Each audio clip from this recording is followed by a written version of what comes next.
Welcome back sa ating YouTube channel, Your Car Dr. Jess Garcia. Ang ating pag-uusapan ay may kinalaman sa cooling system. Bakit nag-overheat ang ating sasakyan? Ito'y isa lamang sa posibleng mga dahilan, mga kaibabayan. Pero bago natin ituloy ang ating topic, huwag pong kalimutang mag-subscribe, mag-follow at i-share ang ating video para sa kalaman ng ating mga taga-subaybay. Mas marami po tayong matutulungan kung ating i-share ang video na ito. Bakit nga ba nag-overheat ang ating mga sasakyan? Simpleng pag-check pero malaki po ang magiging epekto nito. Ang ating cooling system ay merong reserve tank ng coolant. Ito po yan, yung plastic. Okay?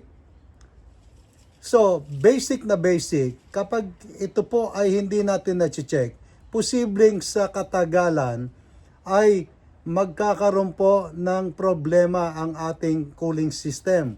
Overheat. Ito pong tangke na ito na kung saan ay may coolant na nakikita tayo ngayon dito, ito po yung red coolant. Merong green coolant. So, dalawang klase ang coolant. May red at green. So, ang ating radiator, hindi lang natin nakikita rito. Pero, ang ating radiator ng mga sasakyan, bawat radiator ay meron pong reserve tank ng coolant. Kapag nagbabawas ang coolant sa ating radiator, dito kumukuha ang ating radiator sa reserve tank para punuan ang radiator.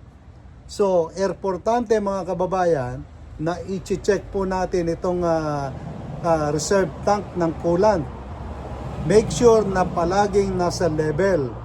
Kasi kung ito po ay bababa ng bababa, sa katagalan, magbabawas po ang tubig sa ating radiator.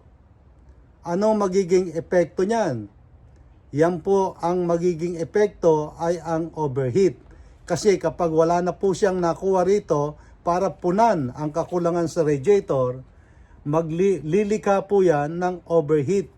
Yan po yung magiging sanhi ng overheat ng ating sasakyan. Okay? So, posible rin, bakit nagbabawas ang ating radiator? Baka meron leak. Pero sa simpleng maintenance, mga kababayan, ito po, kapag nag-check tayo ng sasakyan, make sure na palaging level ito. Nasa level, full level.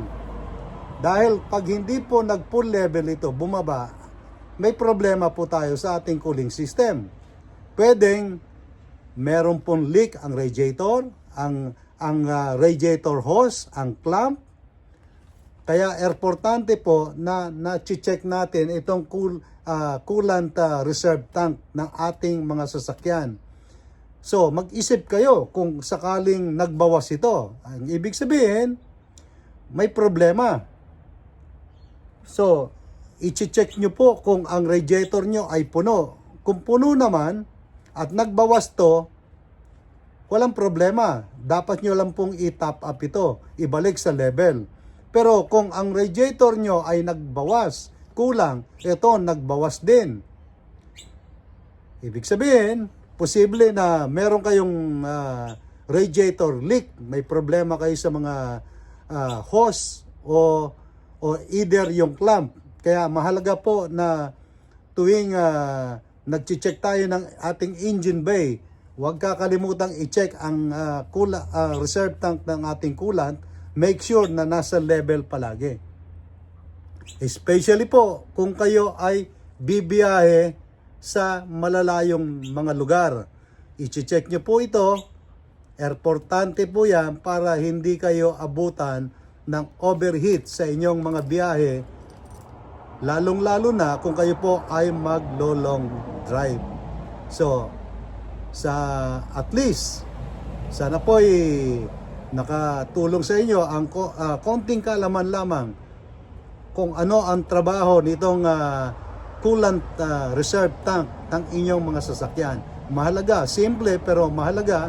Pag napabayaan, malaki po ang magiging pinsala nito. Posibleng bumigay ang inyong cylinder head ng inyong makina. So, pag yan ay bumigay, mas malaki po ang gastos.